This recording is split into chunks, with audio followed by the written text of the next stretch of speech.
Hello guys, എങ്ങനെയുണ്ട് ഞങ്ങളുടെ ഒരു സെറ്റപ്പ്? എങ്ങനെയുണ്ട്? ഒരു കോൺഫറൻസിന് വേണ്ടി വെച്ചതാണ് ഈ പാവകുട്ടികളെ. ഞങ്ങൾ എന്താ പറയാ, ഞങ്ങൾക്ക് തന്നെ ഒരു പിടുത്തമില്ല. അത്രയും എക്സൈറ്റ്മെന്റും അത്രയും സന്തോഷമുണ്ട്. കാരണം വേറെ ഒന്നുമല്ല, ഞങ്ങളുടെ ചാനൽ മോണിറ്റൈസേഷനായി, ഫുള്ളി മോണിറ്റൈസേഷനായി. അതായത് ഞാൻ യൂട്യൂബ് ചാനൽ തുടങ്ങിയിട്ട് ഫസ്റ്റ് വീഡിയോ ഇടുമ്പോൾ എന്റെ മനസ്സിൽ ഈ ഒരു വീഡിയോ ആയിരുന്നു, എങ്ങനെയെങ്കിലും ഈ ഒരു വീഡിയോ അപ്ലോഡ് ചെയ്യണം, അതായത് ചാനൽ മോണിറ്റൈസേഷൻ ആയിട്ട് ഈ ഒരു വീഡിയോ അപ്ലോഡ് ചെയ്യണം, അതായിരുന്നു എന്റെ മനസ്സിൽ. അങ്ങനെ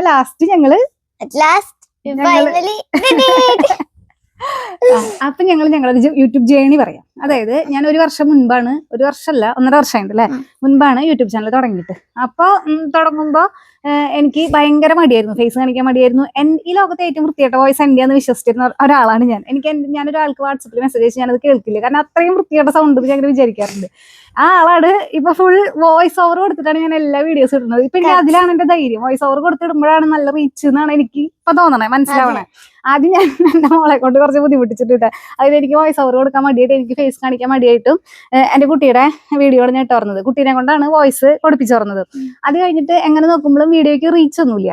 അപ്പൊ പിന്നെ നമ്മൾ യൂട്യൂബിനെ കുറിച്ച് അന്വേഷിച്ചു തുടങ്ങി. അപ്പോഴാണ് അറിയണത് ഇങ്ങനെ യൂട്യൂബ് ചാനൽ എന്താ പറയാ, കിഡ്സ് കണ്ടന്റ് അല്ല, ഇങ്ങനെ യൂട്യൂബ് ചാനലിനെ സപ്പോർട്ട് ചെയ്തിട്ട് പെയ്ഡ് വർക്ക് ചെയ്യണ കുറെ പേരുണ്ട്. അതായത് നമുക്ക് ഗൈഡൻസ് തരും അവര്, അതുപോലെ നമ്മുടെ മോണിറ്റൈസേഷൻ വർക്ക് അങ്ങനെയൊക്കെ തരും. അപ്പൊ അങ്ങനെയാണ് ഞാൻ ജിജോ എന്ന് പറഞ്ഞിട്ടൊരു ചേട്ടനെ പരിചയപ്പെടുന്നത്. അപ്പോൾ ആള് വഴിയാണ് ഞാൻ പിന്നെ കുറെ കാര്യങ്ങൾ അറിയണത്. പിന്നെയാണ് അറിയണത് കിഡ്സ് കണ്ടന്റ് എന്ന് പറഞ്ഞിട്ടുണ്ട് കുറെ കാര്യങ്ങൾ. കുട്ടികളെ വെച്ച് മാത്രം സ്ക്രീനിൽ കാണിച്ചു കഴിഞ്ഞാൽ വീഡിയോസ് കയറി പോവില്ല. പിന്നെ അതുപോലെ കിഡ്സിന്റെ വോയിസ് മാത്രം കൊടുത്തു കഴിഞ്ഞാൽ വീഡിയോസ് കയറി പോവില്ല. അതുപോലെ ഡ്രസ്സ് ഭയങ്കരമായിട്ട് ശ്രദ്ധിക്കണം, അങ്ങനെ കുറെ വയലേഷൻസ് പരിപാടി. അപ്പൊ ഇത് വലിയൊരു കാര്യമാണെന്ന് എനിക്ക് മനസ്സിലായി. പിന്നെ പതുക്കെ ഞാൻ ഫേസ് കാണിച്ച് ചെയ്യാൻ തുടങ്ങി കഴിഞ്ഞപ്പോ പിന്നെ നമുക്ക് ആ മടിയൊക്കെ മാറി. പിന്നെ വോയിസ് അപ്പോഴും കൊടുക്കാൻ എനിക്ക് ധൈര്യം ഉണ്ടായിരുന്നില്ല കേട്ടാ. പിന്നെ പാട്ട് വെച്ചിട്ട് അങ്ങനെയൊക്കെ ആയിരുന്നു. പിന്നെ നമ്മൾ കുറച്ച് കഴിഞ്ഞപ്പോ എനിക്ക് മനസ്സിലായി വോയിസ് കൊടുക്കണം, എന്നാലാണ് നമുക്ക് എന്തെങ്കിലും കാര്യമുള്ളത്. അങ്ങനെ വോയിസും കൊടുത്തു തുടങ്ങി കഴിഞ്ഞപ്പോ പിന്നെ അത് അങ്ങോട്ട് സ്മൂത്തായി. നമുക്ക് എപ്പോഴും ആദ്യത്തെ ഒരു തുടക്കത്തിൽ ഒരു ബുദ്ധിമുട്ട് മാത്രമേ ഉണ്ടാവുള്ളൂ കേട്ടോ. പിന്നെ നമുക്ക് അങ്ങോട്ട് സ്മൂത്ത് ആയിരിക്കും. പിന്നെ എനിക്ക് എന്താണെന്ന് വെച്ച് കഴിഞ്ഞാൽ ഞാൻ വിചാരിച്ചു വെച്ചിട്ടുള്ള കുറെ മണ്ടത്തരങ്ങൾ എന്താണെന്ന് വെച്ച് കഴിഞ്ഞാൽ, ഞാൻ യൂട്യൂബ് ചാനൽ തുടങ്ങി ഒരു ഡിസംബർ സമയത്താണ് തുടങ്ങിയത്. അത് കഴിഞ്ഞ ഒരു 2-3 മാസം അങ്ങനെ വീഡിയോസ് ഒന്നും ഇട്ടുണ്ടായിരുന്നില്ല കേട്ടാ. പിന്നെ ഒരു മാർച്ചിലാണ് ആക്റ്റീവായിട്ട് വീഡിയോസ് ഇടാൻ തുടങ്ങിയത്. അങ്ങനെ മാർച്ചിൽ ഇട്ട് തുടങ്ങി, ഏപ്രിൽ ആയപ്പോഴേക്കും എനിക്ക് 1 മാസം കൊണ്ട് എന്തായി, 1000 സബ്സ്ക്രൈബേഴ്സ് ആയി പെട്ടെന്ന് തന്നെ. അപ്പൊ ഞാൻ വിചാരിച്ചു എന്റെ അമ്മ ഇടാൻ കഴിച്ചു, ഞാനിപ്പോ മോണിറ്റൈസേഷൻ എല്ലാം സെറ്റ് ആവുമെന്ന് ഞാൻ വിചാരിച്ചിട്ടാ. പക്ഷെ പിന്നെയാണ് എനിക്ക് മനസ്സിലായത് മോണിറ്റൈസേഷൻ എവിടെയൊക്കെ എടുക്കണേ. ഞാൻ പുതിയ ക്രിയേറ്റേഴ്സിനോട് പറയാണ്, സബ്സ്ക്രൈബേഴ്സ് നമുക്ക് പെട്ടെന്ന് കയറും, നമ്മൾ അതിലല്ല ഫോക്കസ് ചെയ്യേണ്ടത്, നമ്മളുടെ മോണിറ്റൈസേഷനിലാണ് ഫോക്കസ് ചെയ്യേണ്ടത്. നമുക്ക് മോണിറ്റൈസേഷനിൽ നമ്മൾ ഫോക്കസ് ചെയ്താൽ നമുക്ക് സബ്സ്ക്രൈബേഴ്സ് ഒക്കെ സൂപ്പർ ആയിട്ട് കയറും അല്ലെ. അതിനുള്ള തെളിവാണ് ഞങ്ങളുടെ ചാനൽ. ആദ്യം തന്നെ എനിക്ക് നന്ദി പറയാനുള്ളത് എന്റെ സബ്സ്ക്രൈബേഴ്സിനോടാട്ടെ. എനിക്ക് ഭയങ്കര അത്ഭുതമാണ് എന്നെ സബ്സ്ക്രൈബ് ചെയ്യാന്ന് പറഞ്ഞാൽ. കാരണം സബ്സ്ക്രൈബ് ചെയ്യാന്ന് പറഞ്ഞാൽ എന്തിട്ടാ, അതായത് നമ്മളുടെ കണ്ടന്റ് ഇഷ്ടപ്പെട്ട് ഇനി അടുത്ത കണ്ടന്റ് ഇടുമ്പോൾ കാണണം എന്നുള്ള ആഗ്രഹമുള്ളവരല്ലേ. അപ്പൊ എന്റെ 34K സബ്സ്ക്രൈബേഴ്സ് ഉണ്ട്. അവരോടൊക്കെ എനിക്ക് ഫുൾ നന്ദി. പിന്നെ അതുപോലെ എന്റെ അനിയൻ കുട്ടു, അവനോടെന്ന് പറഞ്ഞു കഴിഞ്ഞാൽ ഈ ഫോൺ എനിക്ക് ഗിഫ്റ്റ് ചെയ്തത് അവനാണ്. ഞാനിങ്ങനെ അവനോട് പറഞ്ഞു, എനിക്ക് ഇങ്ങനെ യൂട്യൂബ് ചാനൽ തുടങ്ങണമെന്ന് ആഗ്രഹം ഉണ്ടെന്ന് പറഞ്ഞപ്പോൾ അവൻ പറഞ്ഞു, പിന്നെന്താ, നിന്നെ എനിക്ക് വിശ്വാസമാണ്, നീ ഒരു കാര്യത്തിൽ പുറപ്പെട്ടു കഴിഞ്ഞാൽ നീ അടിപൊളിയാന്ന് എനിക്കറിയാം എന്ന് പറഞ്ഞിട്ട് അവനും എന്റെ ഹസ്ബൻഡ് എനിക്ക് പിന്നെ ഫുൾ സപ്പോർട്ടാട്ടാ. ഫുൾ സപ്പോർട്ട് എന്ന് പറഞ്ഞു കഴിഞ്ഞാൽ എന്താ പറയാ, എനിക്ക് ഭയങ്കര ലക്കാട്ടോ ഇതുപോലത്തെ ഹസ്ബൻഡിനെ കിട്ടിയത്. കാര്യം ഞാൻ യൂട്യൂബ് ചാനൽ തുടങ്ങണ സമയത്ത് ഞാൻ ഏതാവും എന്നൊന്നും അറിയില്ല. അനിയൻ എനിക്ക് ഫോൺ തന്നു, പിന്നെ അതുപോലെ ഹസ്ബൻഡ് ആണെങ്കിൽ എനിക്ക് മൈക്ക് മേടിച്ചു തന്നു, അതുപോലെ സ്റ്റാൻഡ്, സകല സാധനങ്ങൾ എനിക്ക് ഗിഫ്റ്റ് ചെയ്തു കേട്ടോ. അപ്പൊ ചിലപ്പോ എന്റെ ഒരു വിശ്വാസം കൊണ്ടായിരിക്കും അല്ലെ, എവിടെയെങ്കിലൊക്കെ എത്തുന്നുള്ള വിശ്വാസം കൊണ്ടായിരിക്കും. അങ്ങനെ ഞങ്ങൾ യൂട്യൂബ് ചാനൽ തുടങ്ങി. അങ്ങനെ കുറെ നാള് വീഡിയോ ഇട്ട് വേഗം തന്നെ 1K സബ്സ്ക്രൈബേഴ്സ് ആയി. അപ്പൊ ഞാൻ വിചാരിച്ചു ഇപ്പൊ സെറ്റ് ആവുന്ന വിചാരിച്ചു. പിന്നെ ആദ്യം വീഡിയോ ഇടുമ്പോ 100 വ്യൂ, 200 വ്യൂ, 300 വ്യൂ ഒക്കെയാണ് ഉണ്ടായിരുന്നത്. പിന്നെ അതൊരു 400 വ്യൂ ആയി. 400 വ്യൂ എന്ന് പറഞ്ഞാൽ എനിക്കതപ്പോ ഭയങ്കര സന്തോഷമായിരുന്നു കേട്ടോ. 400 എന്ന് പറയുമ്പോൾ അല്ല മഹലോ. അത് കഴിഞ്ഞിട്ട് പിന്നെ ദിവസം ഞാൻ വീഡിയോ ഇട്ടപ്പോ പെട്ടെന്ന് ഒരു 2 മിനിറ്റ് കൊണ്ട് 1.2K വ്യൂസ് ആയി. അപ്പൊ ഞാൻ വിചാരിച്ചു വൈറലായി, സെറ്റ് ചെയ്ത് ഇപ്പൊ കിട്ടും മോണിറ്റൈസേഷൻ എന്നൊക്കെ വിചാരിച്ചു. അത് കഴിഞ്ഞിട്ട് പിന്നെ ഒരു 2 മിനിറ്റ് കഴിഞ്ഞപ്പോൾ അതങ്ങനെ സ്ട്രക്കായി. പിന്നെ അത് ഇന്നോടെ തന്നെ വീട്ടിലെന്ന് തോന്നുന്നുണ്ട്. ഇപ്പോഴും 1.2 വ്യൂസ് തന്നെയാന്ന് തോന്നുന്നു. പിന്നെയാണ് കുറെ കാര്യങ്ങൾ ഇതിനെപ്പറ്റി പഠിക്കാൻ തുടങ്ങിയത്. അപ്പോഴാണ് മനസ്സിലായത് നമ്മൾ ഹുക്കുള്ള വീഡിയോസ് ഇടണം, അതുപോലെ നമ്മൾ ആൾക്കാരെ കണ്ടിരുത്തണ വീഡിയോസ് ഇടണം, അങ്ങനെയൊക്കെ ഇടണം എന്ന്. അത് കഴിഞ്ഞ് പിന്നെ വീഡിയോസ് ഒക്കെ കയറാനായി. പിന്നെ എനിക്ക് മടുപ്പായി. പിന്നെ എനിക്ക് ഞാൻ പേസ്ട്രി ഷെഫാണ്. എന്റെ മോള് 6ാം ക്ലാസ്സിലാണ് പഠിക്കുന്നത്. അതാണ് എന്റെ പ്രൊഫഷൻ. സോറി ഒരു ആവേശത്തിൽ പറഞ്ഞത് 5ാം ക്ലാസ്സിലാണ്, 5ാം ക്ലാസ്സിലേക്ക്. അത് കഴിഞ്ഞ് പിന്നെ എനിക്ക് ഗവൺമെന്റിന്റെ ഒരു പ്രൊജക്റ്റില് ഇതുപോലെ ബേക്കിംഗ് ടീച്ചറായിട്ട് എനിക്ക് ജോലി കിട്ടി. അങ്ങനെ അങ്ങോട്ട് പോയി. പിന്നെ അതുപോലെ ഞാൻ വീട്ടിലും കേക്ക് ചെയ്ത് കൊടുക്കുന്നുണ്ട്. അങ്ങനെ പെട്ടെന്ന് ഭയങ്കര തിരക്കായപ്പോ ഞാൻ ഈ ചാനൽ അവിടെ ഇട്ടു. വീഡിയോസ് അങ്ങനെ ഇടാറൊന്നുമില്ല. പിന്നെ കണ്ടായ വല്ലപ്പോഴൊക്കെ ഒരു വീഡിയോസ് ഇടുക, അങ്ങനെയാണ് ഞാൻ ചെയ്തത്. അത് കഴിഞ്ഞ് അങ്ങനെ കുറെ നാൾ പോയി. അത് കഴിഞ്ഞ് കുറെ നാൾ കഴിഞ്ഞപ്പോൾ പിന്നെ എനിക്ക് വീണ്ടും വീഡിയോ ഇടണമെന്നുള്ള ഒരു ആഗ്രഹം വന്നു. പിന്നെ അവിടെ നിന്ന് ഞാൻ ഇട്ട് തുടങ്ങിയിട്ട് ഞാൻ കണ്ടിന്യൂസ് ആയിട്ട് ഒരു 3 മാസമല്ല, ജനുവരി ഫെബ്രുവരി മാർച്ച് ഒരു 4-5 മാസം ഒരു ദിവസം പോലും മുടങ്ങാതെ കണ്ടിന്യൂസ് ആയിട്ട് ഞാൻ വീഡിയോസ് ഇട്ട്. ഞാൻ ഡെയിലി 5:55 വീഡിയോ അപ്ലോഡ് ചെയ്യാം. അങ്ങനെ ഇട്ടിട്ടിട്ട് ഞാൻ നോക്കുമ്പോൾ എൻ്റെ ഹാഫ് മോണിറ്റൈസേഷൻ ആയി കഴിഞ്ഞപ്പോൾ പിന്നെ എങ്ങനെയെങ്കിലും ഫുള്ളാക്കി എടുക്കണം എന്നുള്ള ചിന്തയായി. അങ്ങനെ ഫുൾ ഇങ്ങനെ വീഡിയോസ് ഇട്ടുകൊണ്ടിരുന്നു അല്ലേ. അങ്ങനെ അത് മോണിറ്റൈസേഷന്റെ അത് കൂടും. അതാണ് ഞാൻ പറയാൻ വന്നത്. അങ്ങനെ എന്റെ ഈ ഓണത്തിന്റെ സമയത്ത് എന്റെ മോണിറ്റൈസേഷൻ വിഷു ഞാൻ ഫുൾ വീഡിയോയിലല്ല ഞാൻ കോൺസെൻട്രേറ്റ് ചെയ്തിട്ടുണ്ടായിരുന്നു. ഞാൻ ഷോർട്സിലായിരുന്നു. ഷോർട്സ് എങ്ങനെയെങ്കിലും 90 ദിവസത്തിനുള്ളിൽ 10 മില്യൺ വ്യൂസ് വേണം. അപ്പോഴാണ് നമുക്ക് ഫുൾ മോണിറ്റൈസേഷൻ ആവുക. അതായിരുന്നു എന്റെ ലക്ഷ്യം. എന്നിട്ട് ഞാൻ ഇതുപോലെ എൻ്റെ അങ്ങനെ വീഡിയോ ആയി 9.6 മില്യൺ ആയിട്ടാവും. 9.6 മില്യൺ ആയപ്പോൾ എനിക്ക് ഭയങ്കര സന്തോഷമായി. ഇത് കഴിഞ്ഞാൽ ഇനി കുറച്ചാൾ കഴിഞ്ഞാൽ ഒരാഴ്ചക്കുള്ളിൽ മോണിറ്റൈസേഷൻ ആവും, ഉറപ്പിച്ചു.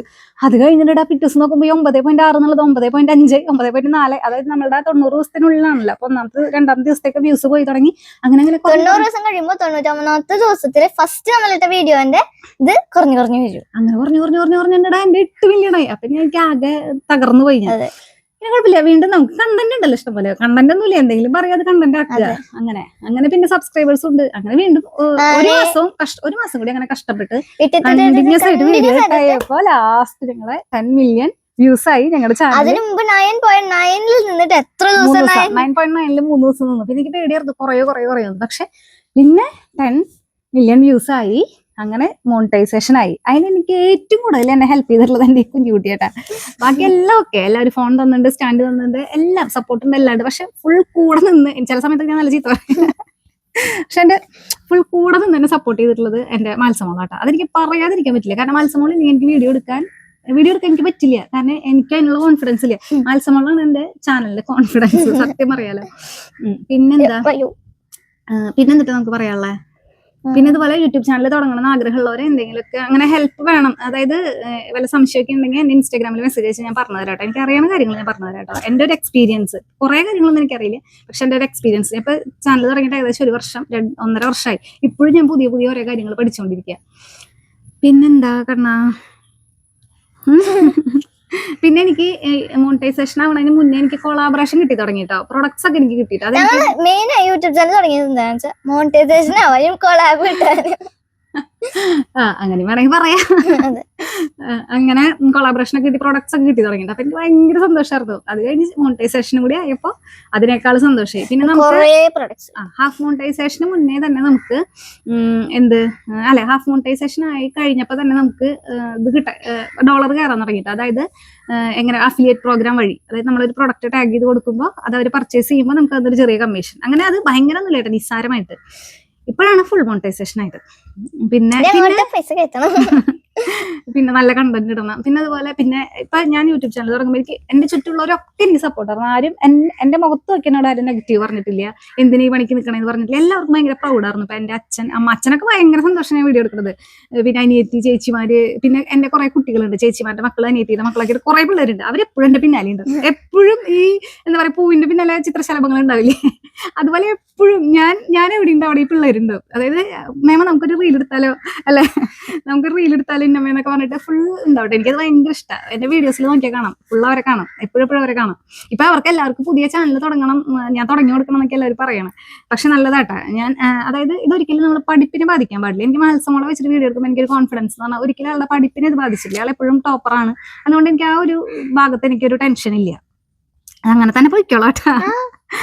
അങ്ങനെ പിന്നെ ഇത്രയൊക്കെ എനിക്ക് ഓർമ്മ വരുന്നുള്ളൂ. പിന്നെ എനിക്ക് ഇതുപോലെ മറക്കാൻ പറ്റാത്തൊരു സമയമാണ്. നമുക്ക് ഹാഫ് മോണിറ്റൈസേഷൻ ആയി കഴിഞ്ഞിട്ട് $10 കയറി കഴിഞ്ഞാൽ നമുക്ക് ഗൂഗിളിൽ നിന്ന് നമുക്കൊരു ലെറ്റർ വരും. നമ്മുടെ അഡ്രസ്സിലേക്ക് ഒരു ലെറ്റർ വരും, അഡ്രസ് വെരിഫിക്കേഷന് വേണ്ടിയിട്ട്. അതൊക്കെ ലെറ്ററൊക്കെ എനിക്ക് കിട്ടിയപ്പോൾ എനിക്കതൊക്കെ ഭയങ്കര എക്സൈറ്റ്മെന്റ് ആയിരുന്നു കേട്ടോ. എന്താ പറയാ, എനിക്കതൊന്ന് എങ്ങനെ എക്സ്പ്ലെയിൻ ചെയ്യാന്നൊന്നും അറിയില്ല. ഞാൻ മോണിറ്റൈസേഷൻ ആയി കഴിഞ്ഞപ്പോൾ എനിക്ക് പെട്ടെന്ന് സങ്കടം വന്നു. എനിക്ക് അങ്ങനത്തെ ഒരാളലേക്ക് അങ്ങനെ പെട്ടെന്ന് ഭയങ്കര ഇമോഷണൽ ഫീലിങ്സ് അങ്ങനെ വരുന്നില്ല. പക്ഷെ എനിക്ക് എന്താ പെട്ടെന്ന് എനിക്ക് കരച്ചില വന്നു, ആനന്ദക്കണ്ണീര്. അങ്ങനെ പിന്നെന്തിട്ട് മത്സമോളെ അപ്പൊ അത്രേ ഉള്ളൂ. എനിക്കിപ്പോ ഇത്ര ഓർമ്മ വരുന്നുള്ളൂ. എനിക്ക് ഇതിൽ കൂടുതൽ എന്താ പറയണ്ടേ, എനിക്ക് അങ്ങനെ ഒന്നും അറിയില്ല. പിന്നെ ഞാൻ മോണിറ്റൈസേഷൻ വർക്കൊക്കെ ചെയ്തത് ജിജോ എന്ന് പറഞ്ഞിട്ട് ഒരു ചേട്ടൻ്റെ അടുത്തോട്ടെ. ഞാൻ തനിയല്ല ചെയ്തത്. അത് തനിയെ ചെയ്യണ ഒരു പ്രത്യേകം ശ്രദ്ധിക്കുക. കാരണം അത് ചെറിയ എന്തെങ്കിലും മിസ്റ്റേക്സ് വന്നു കഴിഞ്ഞാൽ അതവിടെ ബ്ലോക്ക് ആയി നിൽക്കും. കാരണം എന്റെ ഫേസ്ബുക്കിലും ഇൻസ്റ്റാഗ്രാമിലും എനിക്കത് നന്നായിട്ട് എക്സ്പീരിയൻസ് ചെയ്തിട്ടുള്ളത്. ഞാൻ തനിയെ ചെയ്യാൻ നോക്കിയിട്ട് അവിടെ എന്തോ ഒന്ന് മാറ്റി കൊടുത്തത് ഇപ്പോഴും അവിടെ ബ്ലോക്ക് ആയിട്ട് കിടക്കുകയാണ് അതിന്റെ മോണിറ്റൈസേഷൻ. മിഡിൽ നെയിമിന് അതെന്തോ ഒരു സംഭവം അവിടെ അങ്ങനെ ബ്ലോക്ക് ആയി കിടക്കുകയാണ്. അപ്പോൾ യൂട്യൂബിന്റെ എന്റെ മോണിറ്റൈസേഷൻ വർക്ക് ഫുൾ എനിക്ക് ജിജോ എന്ന് പറഞ്ഞിട്ടുള്ള ജെ ഫോർ ടെക് എന്ന് പറഞ്ഞ ചാനലില് ജിജോ എന്ന് പറഞ്ഞിട്ടുള്ള ചേട്ടനാണ് എനിക്ക് കംപ്ലീറ്റ് കാര്യങ്ങൾ ചെയ്തു തന്നത്. ആള് നല്ല സപ്പോർട്ടാണ്. എന്ത് സംശയം എപ്പോ വേണമെങ്കിലും ചോദിക്കാം, ഒരു പ്രശ്നമില്ല, നല്ല നീറ്റായിട്ട് പറഞ്ഞു തരും. അങ്ങനെ അപ്പൊ എനിക്ക് ഇത്രേ പറയാൻ കിട്ടുള്ളൂ. ഇനി എനിക്ക് കൂടുതലൊന്നും പറയാൻ കിട്ടില്ല. എനിക്ക് അറിയില്ല എന്നിട്ട് പറയേണ്ടത്. അപ്പൊ ഇനി ഞങ്ങളെ സപ്പോർട്ട് ചെയ്യുക. പിന്നെ അതുപോലെ പിന്നെ സ്ഥിരമായിട്ട് കമന്റ് ഇടുന്ന കുറച്ച് പേരുണ്ട് കേട്ടോ. പിന്നെ എന്റെ കൂട്ടുകാരി, അയ്യോ അവളെ പറഞ്ഞില്ലെങ്കിൽ എനിക്ക് ഭയങ്കര ബുദ്ധിമുട്ടാണ്. ഞാൻ യൂട്യൂബ് ചാനൽ തുടങ്ങിയ അന്ന് മുതൽ ഇൻസ്റ്റാഗ്രാമിൽ വീഡിയോ ഇട്ടോട്ടെ, അവൾക്ക് ഫേസ്ബുക്കില്ല, യൂട്യൂബിൽ വീഡിയോ ഇട്ടോട്ടെ, രഞ്ജിത റജി പറഞ്ഞിട്ടൊരു ഒരു ഒരു കുട്ടിയുടെ കമന്റ് ഉണ്ടാവും അതിന്റെ അടിയിൽ. എന്റെ ഫ്രണ്ട് ആയിട്ട്, എന്റെ അനിയത്തിയുടെ പോലെയാണ് ആളെനിക്ക്. ഞങ്ങൾ ഭയങ്കര ക്ലോസാ. ഏത് വീഡിയോ ഇട്ടാലും അതിന്റെ അടിയിൽ ഒരു കമന്റ് ഉണ്ടോ, രഞ്ജിത റജിയുടെ ഒരു കമന്റ് ഉണ്ടോ. നിങ്ങൾ നോക്കിക്കോ, ഇൻസ്റ്റാഗ്രാം എടുത്ത് നോക്കിക്കോ, ഫേസ്ബുക്ക് അല്ല യൂട്യൂബ് എടുത്ത് നോക്കിക്കോ. അവളോട് എനിക്ക് ഭയങ്കര നന്ദി പറയാനുണ്ട് കേട്ടോ. എന്റെ ചക്കര മോളാണ് അവള്. പിന്നെ അതുപോലെ എന്റെ അനിയൻ അഖിൽ കൃഷ്ണ, അവനും ഒരുവിധം എല്ലാ വീഡിയോന്റെ അടിയിലും അവന്റെയും കമന്റ് ഉണ്ടോ. പിന്നെ കുറെ നാൾ കഴിഞ്ഞിട്ടാണ് പിന്നെ എനിക്ക് പുറത്തുനിന്നൊക്കെ ഓരോ കമന്റുകൾ ഇങ്ങനെ വന്നു തുടങ്ങിയത് കേട്ടോ. അതും അങ്ങനെ ഒരുപാടൊന്നുമില്ല. വൈറലായ വീഡിയോസിനൊക്കെ ഒരു 4-5 വീഡിയോസ് ഒക്കെ മില്യണിന് മുകളിൽ പോയിട്ടുണ്ട്. അതിനൊക്കെ ഒരുപാട് കമന്റ് ഉണ്ട്. അല്ലാതെ ഡെയിലി ഇടുന്ന വീഡിയോക്കൊക്കെ ഈ അടുത്താണ് പിന്നെയും ഒരുപാട് കമന്റ് ഒന്നുമില്ല. 5-6 കമന്റ് സ്ഥിരമായിട്ട് ഇടുന്ന കുറച്ച് കുട്ടികളുണ്ട്. അവരോടൊക്കെ എനിക്ക് ഒത്തിരി നന്ദിയുണ്ട് കേട്ടോ. പിന്നെ മാത്സക്കുട്ടീനെ പറ്റിയൊക്കെ പറയുമ്പോൾ എനിക്ക് ഭയങ്കര ഇഷ്ടമാണ് എനിക്ക്. അങ്ങനെ അപ്പൊ അത്രേ ഉള്ളൂ. ഇത്ര എനിക്ക് പറയാൻ കിട്ടുള്ളൂ. എനിക്ക് വേറെ ഒന്നും പറയാൻ കിട്ടുന്നില്ല. അതുകൊണ്ടാ. അപ്പൊ ഇനിയും സപ്പോർട്ട് ചെയ്യുക കേട്ടോ. എന്തെങ്കിലും സംശയം ഉണ്ടെങ്കിൽ എന്നെ ഇൻസ്റ്റാഗ്രാമിൽ കോൺടാക്ട് ചെയ്തോ കേട്ടോ. എനിക്ക് മെസ്സേജ് ചെയ്യാൻ എനിക്ക് അറിയാവുന്ന കാര്യങ്ങൾ ഞാൻ പറഞ്ഞുതരാം. അപ്പൊ അത്രേ ഉള്ളൂ. അടുത്ത വീഡിയോയിൽ കാണാം.